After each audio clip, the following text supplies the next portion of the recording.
Oh, okay, this is episode 8. Yes, it is the shootout. Gunshots going off, the walls blowing up. This is a really good episode. We're running out of ammo! That was a dream come true.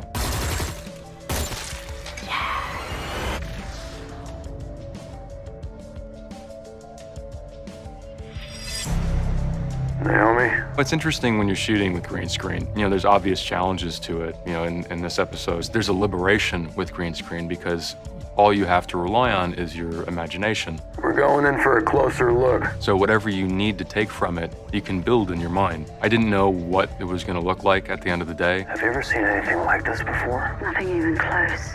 But I took how it affects Holden and affects the people around him and what it means in the kind of greater scheme of things and tried to visualize it in my head while we were shooting. The way it turned out was absolutely gorgeous and terrifying and mysterious and freaky. And what they ended up coming up with was better than what I was imagining. So it was cool. Cut out the computer cores, it's time to leave. There is a victory in the destruction of the Anubis. Anybody object to us turning that ship into scrap? Do it. Torpedoes armed and ready. And the justice of taking out what was responsible for the Cant being destroyed. Fire.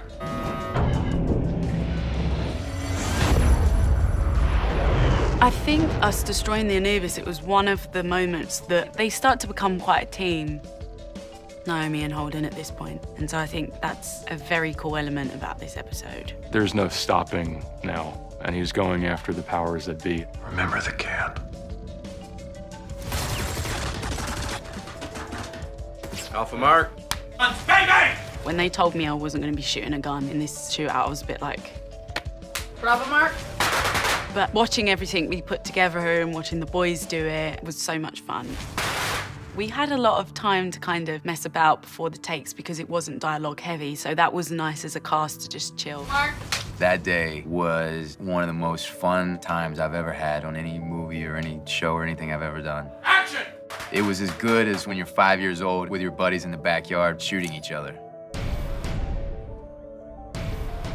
Getting Holden and Miller together is really the intersection of these two storylines, and it was very, very important that it was done right. James Holden. Should just follow you around, don't it, kid? It's a funny moment. Holden has traveled through the system now, and every time he steps on a ship, it blows up. You know, there's all this crap following him around. You a cop? Not anymore. Miller has really been watching this guy from a few million miles away, going, you know, shaking his head and going, what an idiot. Thanks for the assist. Now, who the hell are you? One of the things we love so much about the books is the slow convergence of these two guys. They're moving towards each other the whole season, and you see how different their worldviews are. And so we wanted it to be like a sense of anticipation that, oh, it's going to be really cool when these guys meet because they're not going to like each other. Hey, we need to talk. It was fantastic working with Thomas Jane. Thomas Jane is an incredible actor. He's an amazing guy. You know that rhymes? Take one. You know that rhymes? I'm going up to 404. Any second, there's gonna be another group of bodies coming through that door. Try and stop me again, there's gonna be another body on the floor. It's just so game to play around with the scene, and he's an amazing guy to work with. Who the hell are you, and what are you doing here? They're not going to get along, but they're going to work really great together. Julie? Who the hell's Julie?